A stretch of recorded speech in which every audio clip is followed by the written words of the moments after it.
Perkenalkan, nama saya Desti Aulia Fitri dengan NIM H5401221051. Hari ini saya akan menindaklanjuti dengan materi pekan kemarin, akan menjelaskan mengenai Sarima. Yang dimana sebelum masuk ke demonstrasi, mungkin sini saya akan menjelaskan sedikit apa itu Sarima. Sarima adalah Sessional Autograded Shape Integrated Moving Average Model, yang dimana ini adalah model statistik yang digunakan untuk analisis deret waktu, terutama dalam konteks data yang menunjukkan pola musiman. Model ini pun merupakan pengembangan diri dari ARIMA yang memang mengintegrasikan komponen musiman untuk menangkap fluktuasi yang terjadi secara periodik. Dan notasi Sarima sendiri adalah Sarima PDQ-S, PDQ kecil, PDQ besar, terus S, yang dimana model Sarima digunakan dalam analisis deret waktu ketika data menunjukkan pola musiman yang jelas. Kayak contohnya itu adalah inflasi, analisis data keuangan, dan lain-lain sebagainya. Nah, model Sarima ini biasanya digunakan untuk apa sih? Biasanya digunakan oleh berbagai kalangan profesional dan juga penelitian dalam bidang yang memerlukan analisis deret waktu dengan komponen musiman seperti ekonom dan analisis keuangan. Yang dimana penelitian di bidang statistik ini dan data science ini pemerintah dan juga pembuatan kebijakan. Nah, cara uji Sarima ini yang pertama itu ada preparing data dan juga cleansing data. Yang kedua adalah penentuan model tentatif. Yang ketiga adalah pemilihan model terbaik. Yang keempat adalah uji autokorelasi. Dan yang terakhir adalah peramalan. Nah, langsung aja kita masuk ke demonstrasi penggunaan Sarima melalui media software Stata. Di sini aku sudah punya data dari B-Rate, yang dimana data ini kita langsung aja copy. Ini data bulanan ya, data bulanan dari B-Rate. Ini kita langsung aja copy keseluruhan. Ini B-Rate di Indonesia. Kita copy. Terus kita masukin ke statanya. Kita masukin ke dalam statanya variable names. Nah, kalau udah dimasukin, ini kan urutan datanya. Terus kita tuh harus memasukkan ke dalam maksudnya ini kan data di rate-nya nih bulanan. Nah, kita harus memerlukan urutan datanya nih, tapi kan di sini belum ada. Nah, kita langsung aja ke bagian komen sini. Kita ketik aja gain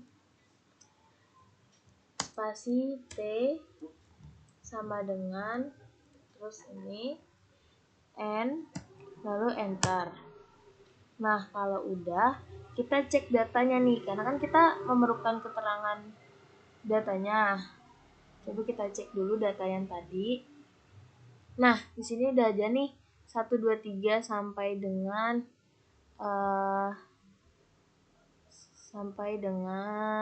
120.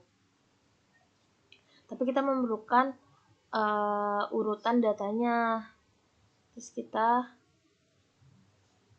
keterangannya tuh harusnya enggak 1 2 3 ini, tapi itu terus kita langsung ketik aja. Masya Allah, bingung.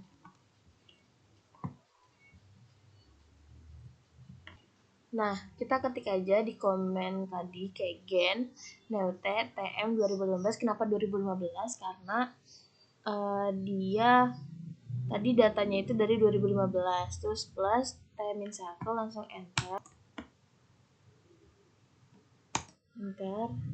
Oke. Kalau udah kita cek lagi datanya. Nah, di sini udah kelihatan jelas juga ada angkanya, tapi kita butuh tulisan bulannya nih. Langsung aja kita butuh angka, karena kan belum ada dalam bulanan nih. Karena belum ada, kita setting nih bagian variabelnya. Kita klik aja nih format, Terus ini kan ada titik 3, kita titik ke titik 3. Terus kita setting ke monthly. Terus nah, kita langsung klik aja oke. Nah, ini bisa dilihat kalau data bulannya udah muncul. Nah, ini artinya ini adalah deretan waktu yang emang kita perlukan dari 2012 dan seterusnya. Nah, kita kembali lagi nih ke awal. Wait, kok nggak keluar? Kita ketik lagi si tset, terus new, kita enter. Nah, kita harus uji stasioner terlebih dahulu. Karena uji stasioner kita harus coba yang non formalnya terlebih dahulu. Caranya gimana? Kita ke static, terus kita ke time series, terus kita ke graph, terus kita ke line plots. Iya, kita tunggu sebentar. Terus kita create. Nah, kita klik si variabelnya yang bitrate, terus kita expect itu, terus kita oke. Nah, kita tunggu grafiknya. Nah, bisa dilihat ini adalah line plot data yang emang kita punya. Nah, kalau lihat secara non formalnya, ini jelas bahwa ini tuh tidak stasioner. Nah, sekarang kita coba menggunakan format tes formal, uji formalnya. Caranya langsung aja kita different, yang dimana kita ketik aja differ, terus kita karena datanya bitrate, kita ketik yang bitrate, terus kita langsung aja enter. Nah, ini datanya udah keluar, muncul di angka 0,3042, yang dimana udah kita bisa pastikan secara formalnya juga bahwa data ini tidaklah stasioner. Nah, karena data ini tidak stasioner, maka kita harus mendiferensinya. Caranya gimana? Caranya adalah, nah, caranya kita ketik nih gen d bitrate sama dengan d titik bitrate, terus kita enter aja. Nah, kita lihat lagi nih di datanya udah muncul yang udah kita diferensiin. Nah, sekarang kita coba cek lagi uji non formalnya dengan data yang sudah kita diferensi lagi. Caranya kayak tadi, di ketik lagi di fuller, terus kita klik aja yang udah kita different, terus kita enter. Nah, bisa dilihat bahwa hasilnya sudah 0,000, yang artinya ini sudah stasioner. Nah, kita selanjutnya akan melakukan atau mengecek koelogram AC untuk mendapatkan nilai MA-nya dengan cara ketik AC. Terus kita klik yang difference ini, yang udah kita diferensi. Terus kita enter. Nah, ini adalah bentuk koelogramnya, yang dimana untuk melihat si autocorrelation-nya itu, kita lihat cut off-nya di mana dengan cara kita lihat data yang melebihi koelogramnya. Ini kan bisa dilihat bahwasannya koelogram pertama dan juga kedua dia keluar dari garis koelogramnya. Sedangkan yang ketiga dia benar-benar pas-pasan nih dengan garis sama koelogramnya, dan udah bisa kita pas, dan yang keempatnya itu masuk tetap berada di dalam koelogramnya, tidak keluar. Nah, bisa dipastikan atau bisa kita sebut dengan kita kita cut off leg 3-nya karena dia masih nyentuh koelogramnya, tapi ke bagian yang 4-nya dia udah masih masuk ke dalam koelogramnya. Nah, terus gimana cara ngecek Q besarnya?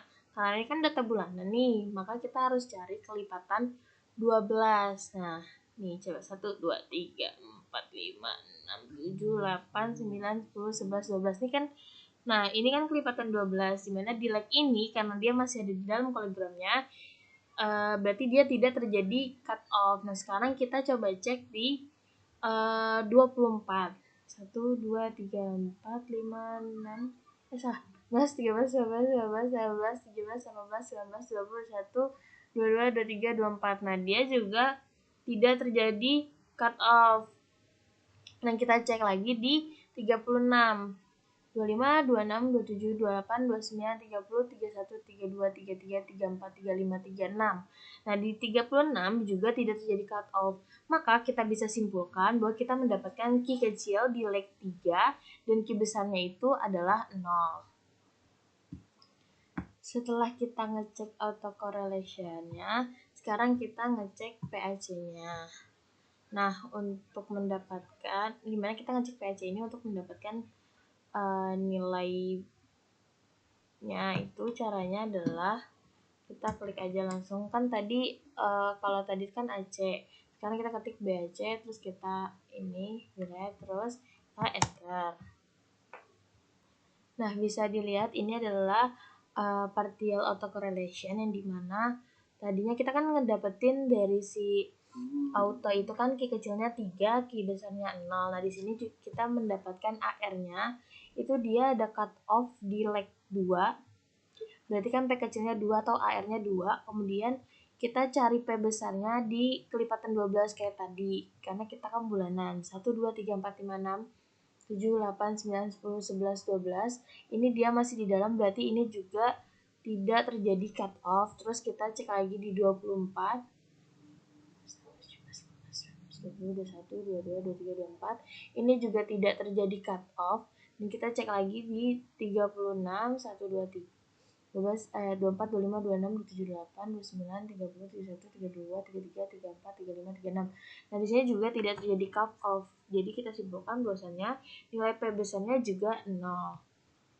Nah, karena Sarima itu memiliki kode atau model tentatif P kecil, D kecil, Q kecil, P besar, D besar, Q besar, maka dapat kita simpulkan pendapat P kecilnya itu adalah 2, D kecilnya itu adalah 1 karena kita hanya 1 kali difference, Q kecilnya adalah 3, P besarnya adalah 0, D besarnya adalah 1, Q besarnya adalah 0, dan S-nya itu karena kita bulanan jadi S-nya adalah 12. Nah, setelah kita mendapatkan nilai tentatif yang tadi, sekarang kita pergi ke bagian statistik.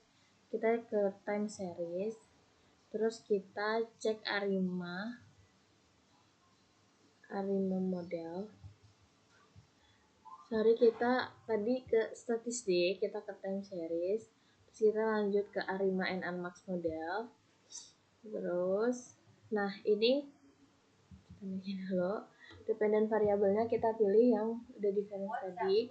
Nah, ini kita masukin sesuai yang tadi kan P kecilnya itu tadi P kecilnya kita dapetin senilai 2, terus difference-nya kita taruh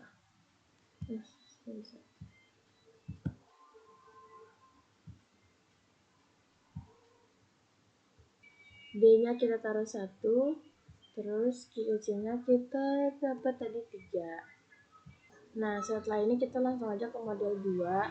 Ini kita tadi dapat di 0. Ini kita dapat 1. Karena kan tadi P-nya udah ya.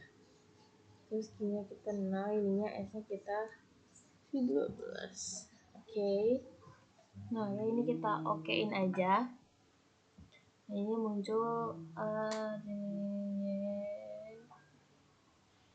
kita tunggu dan kita bisa lihat hasilnya bahwa model 213011012 ini AR-nya sudah stasioner ya, tapi MI-nya itu masih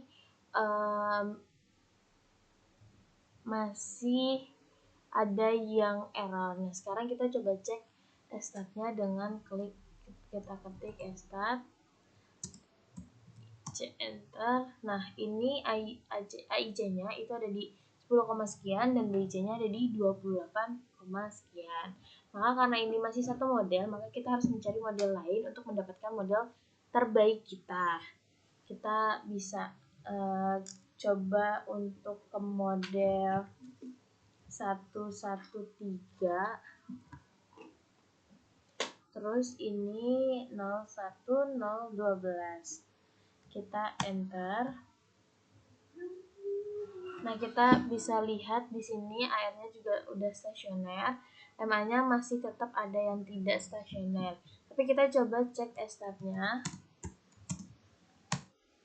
Nah, kita bisa lihat AIC-nya jauh sama BIC-nya jauh lebih kecil di model yang kedua ini. Karena yang pertama tadi kan AIC-nya itu 10 sekian dan 28 sekian. Sedangkan yang sekarang AIC-nya itu 7 sekian dan BIC-nya itu 20 sekian. Nah,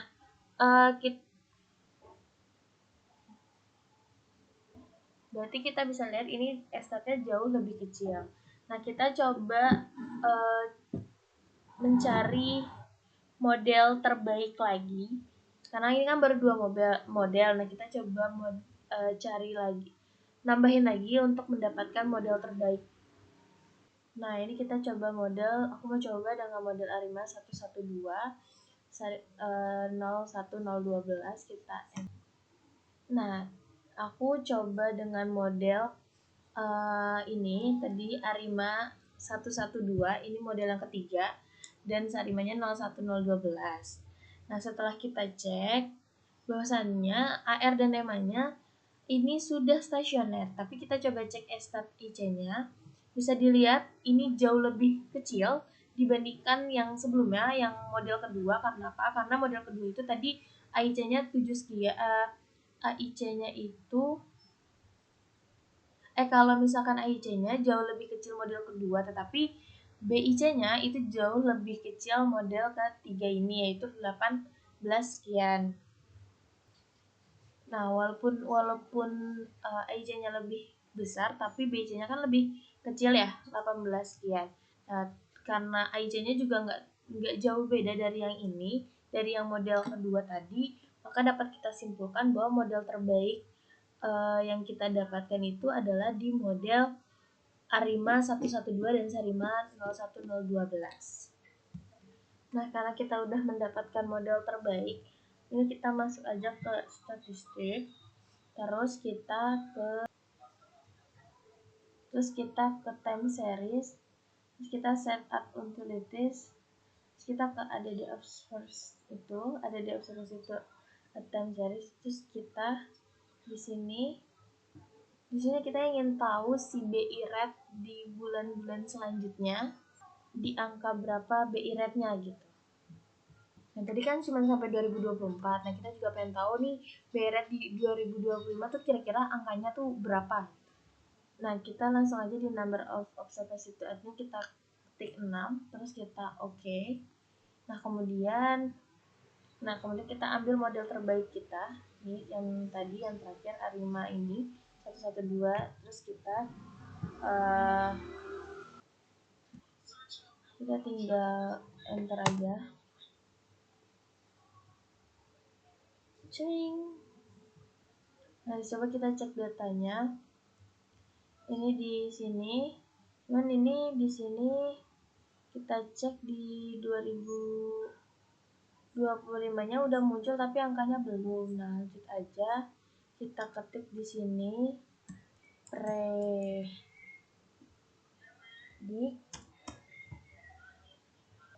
Nah, ini ketik aja predik, terus fc, terus kita klik tadi di baretnya, terus kita koma, y dinamik, terus kita buka kurung tm, buka kurung karena dari data kita 2024, kita klik ketik 2024, dan karena kita pengen lihat 6 bulan ke depan di 2025, maka kita ketik N6, terus kita langsung tutup kurung, terus kita langsung klik aja enter. Ini datanya ternyata ada yang salah ya rumusnya, harusnya komanya 2, coba kita enter lagi. Nah, ini udah, kita cek datanya kita. Nah, ini sudah keluar ya teman-teman. Kita langsung cek aja di 2025 nih. Ini datanya udah keluar ya teman-teman. Ternyata secara prediksi BI rate-nya itu nantinya akan ada di angka 0,12, 0,11, 0,10, 0,25 dan lain-lain sebagainya selama 6 bulan ke depan. Oke, mungkin itu saja yang bisa saya sampaikan. Kurang lebihnya saya mohon maaf. Wassalamualaikum warahmatullahi wabarakatuh.